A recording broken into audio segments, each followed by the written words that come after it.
ရှင်ဆိုရခိုင်ပေဂရီကဲထောက်ပေးကြတယ်အကျဉ်သိတ်လာဇာတူရာလာကေဖို့ဒုက္ခကတဲ့မှာဂရီကွေးစရာ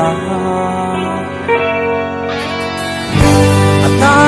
စားဖို့အတော်မလားနောက်ပါတဲ့ခါရှိပြန်နေတာဒါရှာတဲ့အနာဂတ်တရာအမျိုးနီ